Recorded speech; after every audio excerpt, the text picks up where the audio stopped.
Colocynth mother tincture হোমিওপ্যাথিতে বহুল প্রচলিত একটি প্লান্ট মেডিসিন। এটি সাধারণত তীব্র পেটে ব্যথা এবং ক্রনিক কনস্টিপেশন এর চিকিৎসায় ব্যবহৃত হয়। এই প্লান্টটি সিট্রুলাস কলোসিনথিসিস বা বিটার অ্যাপেল, কেউ কেউ এটাকে ডেজার্ট গার্ড হিসেবে চিনে থাকেন, এই উদ্ভিদ থেকে তৈরি। এটি অত্যন্ত তিক্ত ফল বিশিষ্ট একটি উদ্ভিদ। ট্রেডিশনাল মেডিসিন সিস্টেমের মধ্যে বিশেষ করে ইউনানি এবং আয়ুর্বেদ শাস্ত্রে এর ব্যবহার বহু পুরনো। ট্রেডিশনালি এই প্লান্ট মেডিসিনটি অর্থাৎ কলোসিন্থ মাদার টিংচারকে severe abdominal pain, chronic constipation, liver এবং বিলিয়ারি ডিসঅর্ডার এবং অল্প কিছু ক্ষেত্রে এটা নিউরালজিক পেইনের চিকিৎসায় ব্যবহৃত হয়। আজকে আমি আলোচনা করব কলোসিনথিস মাদার টিংচার বা কলোসিন্থ মাদার টিংচারের মধ্যে যে সমস্ত ফাইটোকেমিক্যাল রয়েছে, আধুনিক ফার্মাকোলজিক্যাল রিসার্চ অনুযায়ী এই ফাইটোকেমিক্যাল গুলো কি কি কাজ করে এবং তার ভিত্তিতে কলোসিন্থ মাদারের যে ট্রেডিশনাল প্রয়োগ সেটি কতটুকু যুক্তিসঙ্গত, অথবা অন্যভাবে বললে আধুনিক ফার্মাকোলজিক্যাল রিসার্চ অনুযায়ী ফাইটোকেমিক্যাল অ্যানালাইসিসের ভিত্তিতে কলোসিন্থ মাদার টিংচারকে আমরা কোন কোন রোগের চিকিৎসায় ব্যবহার করব, সেটি আজকের আলোচ্য বিষয়। তো প্রথমে দেখি কলোসিন্থ মাদার টিংচারের মধ্যে প্রধান প্রধান কি কি ফাইটোকেমিক্যাল রয়েছে। এর মধ্যে ট্রি টার্পেনেট রয়েছে, বিশেষ করে কার্কিউবিটাচিন বলা হয় এটাকে। এই কার্কিউবিটাচিনের মধ্যে কার্কিউবিটাচিন ই, আই এবং বি, এই প্রধান তিনটি বায়োঅ্যাক্টিভ কম্পাউন্ড বা ফাইটোকেমিক্যাল রয়েছে। ফ্লাভোনয়েডের মধ্যে রয়েছে কোয়ারেক্টিন এবং ক্যামফেরল। আমরা জানি এই ফ্লাভোনয়েড বিশেষ করে কোয়ারেক্টিন এবং ক্যামফেরল অ্যান্টিঅক্সিডেন্ট বা অ্যান্টি ইনফ্ল্যামেটরি ভূমিকা পালন করে। অ্যালকালয়েডস এর মধ্যে আছে কলোসিনথিন। এটা মূলত এই যে তিক্ত স্বাদ, সেই তিক্ত স্বাদের জন্য এই ফাইটোকেমিক্যালটি মানে দায়ী, বা এই ফাইটোকেমিক্যালের জন্য এর স্বাদ অত্যন্ত তিক্ত, সেটি হচ্ছে কলোসিনথিন। গ্লাইকোসাইড রয়েছে এর মধ্যে কলোসিনথিসোসাইড বা কলোসিনথোসাইড। এটি মূলত গ্যাস্ট্রো ইন্টেস্টাইনাল যে মোটিলিটি এবং সিক্রেটারি ইফেক্ট ইনফ্লুয়েন্স করে, মোটিলিটি বৃদ্ধি করে এবং সিক্রেশন বৃদ্ধি করে। এর মধ্যে কিছু ফ্যাটি অ্যাসিড এবং ফিক্সড অয়েল রয়েছে, যেমন লিনোলিক অ্যাসিড এবং অলিক অ্যাসিড। এই যে টোটাল ফাইটোকেমিক্যাল, ট্রি টার্পেনয়েড বললাম, ফ্লাভোনয়েড বললাম, তারপরে অ্যালকালয়েড রয়েছে, গ্লাইকোসাইড রয়েছে, এই টোটাল ফাইটোকেমিক্যাল গুলোর যে কার্যকারিতা সেগুলো যদি আমরা একসাথে বলি, যেহেতু মাদার টিংচারের মধ্যে এই সব ফাইটোকেমিক্যাল উপস্থিত থাকে, একসাথে যদি বলি বা একত্রে বলি, তাহলে এর যে ফাংশন সেটি হচ্ছে এটি প্রধানত ইন্টেস্টাইনাল ইরিটেশন বৃদ্ধি করে, আর রিফ্লাক্স হাইপার পেরিস্টালসিস করে, অর্থাৎ পেরিস্টালসিসটাকে বাড়িয়ে দেয়। তাহলে সাধারণত ইরিটেশন বললে আমরা একটা নেগেটিভ ব্যাপার বুঝি, কিন্তু এই ক্ষেত্রে ইরিটেশনের কাজটা কি? ইন্টেস্টাইনাল ইরিটেশনের মাধ্যমে মূলত এই ফাইটোকেমিক্যাল যা করে সেটি হচ্ছে পার্গেটিভ মেকানিজমটা সক্রিয় করে, অর্থাৎ ক্রনিক যে কনস্টিপেশন, দীর্ঘমেয়াদী যে কোষ্ঠবদ্ধতা, সেই কোষ্ঠবদ্ধতা নিরাময় এটি খুবই গুরুত্বপূর্ণ ভূমিকা পালন করে। অন্যভাবে আমরা এটাকে ল্যাক্সেটিভ বলতে পারি। তো এটা কিভাবে কাজ করে? এর মধ্যে যে কার্কিউবিটাচিন রয়েছে সেগুলো ইন্টেস্টাইনাল যে এপিথেলিয়াল লাইনিং, যেটাকে এন্টেরোসাইটকে সরাসরি ইরিটেট করে, এবং এন্ডোথেলিয়াম যে টাইট জাংশন, সেটার পারমেবিলিটিটা কিছুটা ইনক্রিজ করে। পারমেবিলিটি বাড়া মানে হচ্ছে বেরিয়ারটা, লেয়ারটা, টাইট জাংশনটা একটু দুর্বল হওয়া বা লিকি হওয়া। এই লিকি হওয়ার ফলে, এই ইরিটেশনের ফলে যে মিউকোসাল ইমিউন সেল, বিশেষ করে মাস্ট সেল এবং ম্যাক্রোফেজ, এগুলো অ্যাক্টিভ হয়, হিস্টামিন রিলিজ হয়, প্রোস্টাগ্ল্যান্ডিন রিলিজ হয় এবং সেরোটোনিন রিলিজ হয়। এগুলো সাধারণত লোকাল ইনফ্ল্যামেটরি সিগন্যাল হিসেবে কাজ করে, এবং এই মেডিয়েটর গুলো বা এই সিগন্যাল গুলো নার্ভাস সিস্টেমকে, বিশেষ করে ইএনএস বা এন্টেরিক নার্ভাস সিস্টেমকে স্টিমুলেট করে, মেসেন্টেরিক প্লেক্সাস অ্যাক্টিভেশন করে।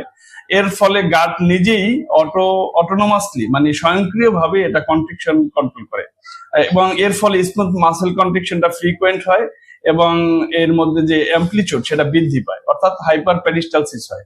এর ফলে যেটা কি হয়, লুমেনের মধ্যে পানির সিক্রেশনটা বৃদ্ধি পায়। এই পানি এবং ইলেকট্রোলাইট সিক্রেশনের ফলে স্টুলটা সফট হয় এবং এর স্টুল যে বাইরে বের হয়ে যাওয়ার যে প্রবণতা সেটি বৃদ্ধি পায়। তাহলে টোটাল মিলে যে প্রসেসটা এখানে দাঁড়ালো সেটি হচ্ছে, এটাকে বলা হয় স্ট্রং পার্গেটিভ ইফেক্ট, অর্থাৎ মল ত্যাগের ক্ষেত্রে, মল বাইরে বের করে দেওয়ার ক্ষেত্রে একটা গুরুত্বপূর্ণ ভূমিকা পালন করে, যেটি কনস্টিপেশন নিরাময়ে মূল মেকানিজম। তো এটা হচ্ছে একটা গুরুত্বপূর্ণ কাজ কলোসিন্থ মাদারের। এরপরে এই কাজটি আরো বিভিন্ন কয়েকটি উপায়ে এই মেকানিজমটা সম্পন্ন হয়, যেমন স্মুথ মাসেল মডুলেশন করে, বিশেষ করে কলিক পেইন রিলিফের ক্ষেত্রে। আমরা প্রথমে আমি বলেছি যে এটাকে তীব্র পেট ব্যথার ঔষধ হিসেবে ব্যবহার হয়। তো ইন্টেস্টাইনাল, বিশেষ করে ইনিশিয়াল ফেজে বা প্রথম পর্যায়ে যে মিউকোসাল ইরিটেশন, সেই ইরিটেশনের মাধ্যমে রিফ্লেক্স স্পাজম তৈরি করে। অ্যাকিউট কলিক হয়। এবং রিপিটেড স্টিমুলেশনের মাধ্যমে এটা মূলত যে ভিসেরাল রিসেপ্টর, সেই পেইন রিসেপ্টর গুলো মূলত ডিসেন্টাইজেশন শুরু হয় এবং পেইন বিশেষ করে ধীরে ধীরে ইনক্রিজ হয়। এবং পরবর্তী ফেজ এটা এর যে ফাইটোকেমিক্যাল কারকিউবিটাচিন, এটা মূলত ইন্ট্রাসেলুলার যে ক্যালসিয়াম ইনফ্লাক্স কমাতে সাহায্য করে এবং ফলে ক্যালসিয়াম চ্যানেলের যে পার্শিয়াল ইনহিবিশন করে এবং ক্যালসিয়াম কমলে মাসেল কন্ট্রাকশনটা কমে যায়। এর ফলে হচ্ছে স্মুথ মাসেলের যে টোন সেটা গ্রাজুয়ালি রিডিউস হয় এবং স্পাজম রিল্যাক্সেশন ফেজে আসে।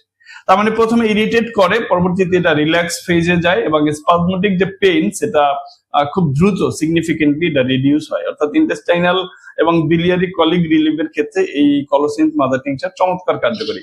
এটি সাধারণত আমরা অভিজ্ঞতা লব্ধ থেকে এই ব্যাপারটি জানি বলি আমরা পেট ব্যথা নিরাময়ে এই কলোসিন মাদার প্রয়োগ করা হয়। এর এন্টি ইনফ্ল্যামেটরি অ্যাকশন রয়েছে বিশেষ করে সেলুলার লেভেলে। আমি যে ফ্লাভোনয়েড বলেছিলাম ফাইটোকেমিক্যাল, কোয়ারেকটিন এবং ক্যামফিরল, এগুলো ইন্ট্রাসেলুলার যে সিগন্যালিং পাথওয়ে বিশেষ করে নিউক্লিয়ার ফ্যাক্টর কাপা অ্যাক্টিভেশনটাকে কমিয়ে দেয়, ফলে প্রো ইনফ্ল্যামেটরি যে cytokine TNF alpha, interleukin 6, interleukin 1 beta, এই সিনথেসিস গুলো কমে যায় এবং অক্সিডেটিভ স্ট্রেস কমে, ফলে আরওএস যে স্ক্যাবিং সেটি কমে যায়, স্ক্যাবিং হয়, ফলে সেলুলার মেমব্রেন স্টেবিলিটিটা বৃদ্ধি হয় এবং লোকাল ইনফ্ল্যামেশনটা কমে এবং এই যে স্ট্রেস জনিত যে সেল ড্যামেজ সেটি কমে যায়। এটা নিউরাল পেইন মডুলেশন করতে পারে, বিশেষ করে অ্যাবডোমিনাল এরিয়াতে যে নিউরালজিক পেইন হয় অনেকটা সায়াটিকার সাথে ম্যাচ করে কিছুটা, এরকম অ্যাবডোমিনাল এরিয়াতে যেই নিউরালজিক পেইন থাকে সেটিও নিরাময়ে মূলত এই কলোসিনথিস মাদার টিংচার এটি চমৎকার কাজ করে, যে ফাইটোকেমিক্যাল রয়েছে। আরেকটি পয়েন্ট আমি বলেছিলাম সেটি হচ্ছে হেপাটোবিলিয়ারি ইফেক্ট। তো এখানে হেপাটোবিলিয়ারি স্টিমুলেশন করে, বিশেষ করে বিটার যে তিক্ত স্বাদ রয়েছে, বিটা ফাইটোকেমিক্যাল রয়েছে, আর এগুলো টেস্ট রিসেপ্টরের গুলোকে অ্যাক্টিভ করে এবং বিশেষ করে ভ্যাগাল রিফ্লেক্স স্টিমুলেশনের মাধ্যমে লিভার এবং গল ব্লাডারের সিগন্যাল বৃদ্ধি পায় এবং হেপাটোসাইট বিশেষ করে বাইল প্রোডাকশনটাকে বৃদ্ধি করে, যেটাকে আমরা কোলোরেক্টিক ইফেক্ট বলি। এবং গল ব্লাডার কন্ট্রাকশনের ফলে বাইল ফ্লো ইনক্রিজ হয়, বাইল ফ্লো বৃদ্ধি পায় এবং ইন্টেস্টাইনাল ফ্যাট ডাইজেশন ইমপ্রুভ করে এবং বাইল স্টেসিস কমে যায়। তো টোটাল মিলে যে ফলাফলটি দাঁড়ায় সেটি হচ্ছে বিলিয়ারি ড্রেনেজ সিস্টেমটা ইমপ্রুভ করে এবং ডিসপেপসিয়া রিডিউস করে। আমরা জানি যে বাইল যদি পর্যাপ্ত পরিমাণে নিঃসরণ না হয় সেই ক্ষেত্রে ডাইজেশনের সমস্যা হয়, হজমে ঘাটতি হলে সেই ক্ষেত্রে রুচিহীনতা, ক্ষুধামন্দা এই সমস্যাগুলো দেখা দেয়। তো কলোসিনস এই ক্ষেত্রে যে কাজটি করে সেটি হচ্ছে বাইল ফ্লোটাকে ইমপ্রুভ করে, লিভারের যে হেপাটোসাইটের বাইল প্রোডাকশনটা বৃদ্ধি করে, বাইল সিক্রেশন বৃদ্ধি করে এবং বাইল ফ্লোটাকে এনশিওর করে, যার ফলে ডাইজেস্টিভ সিস্টেম ইমপ্রুভ হয় এবং ডিসপেপসিয়া অর্থাৎ অরুচি, ক্ষুধামন্দা এই সমস্যাগুলো দূর হয়। এটি হচ্ছে মূলত কলোসিনথিসিসের hepatobiliary effect.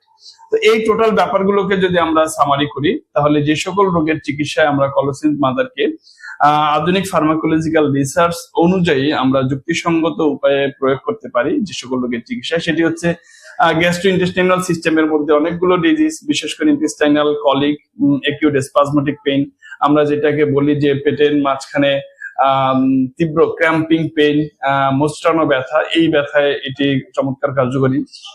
Irritable bowel syndrome যেটাকে আমরা আইবিএস বলি, আইবিএস সি বা আইবিএস এম বা যে উভয়ই হলেও এই আইবিএস নিয়ন্ত্রণের ক্ষেত্রে কলোসিন খুবই গুরুত্বপূর্ণ কাজ করে।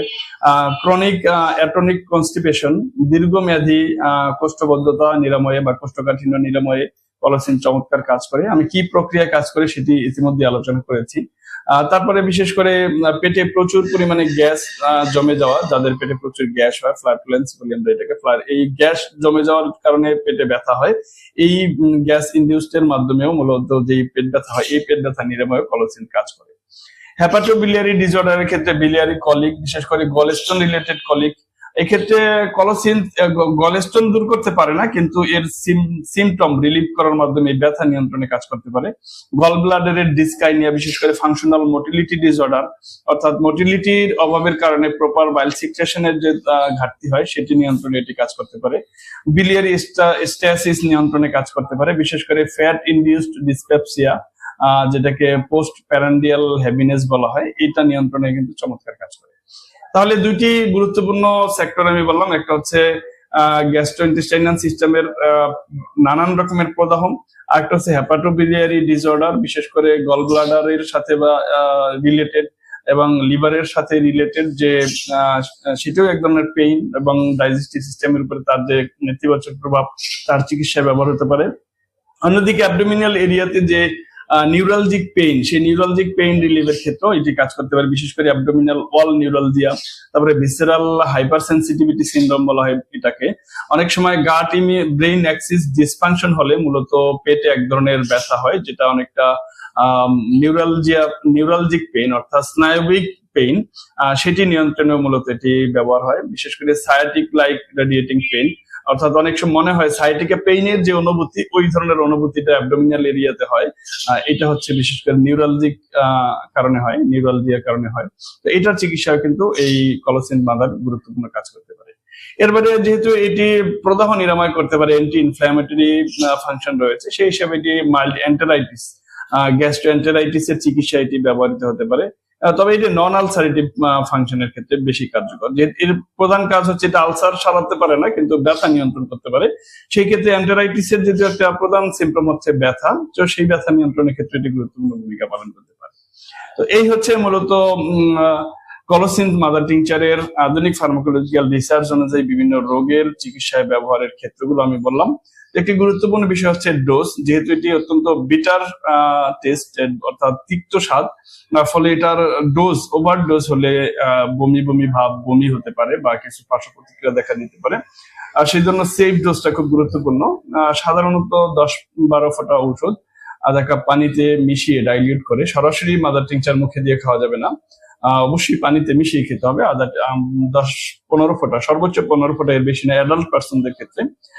সেই ক্ষেত্রে 10 ফোঁটাই নিরাপদ। 10 থেকে 15 ফোঁটা মাদার টিংচার আধা কাপ পানিতে মিশিয়ে সেবন করতে দিতে হবে।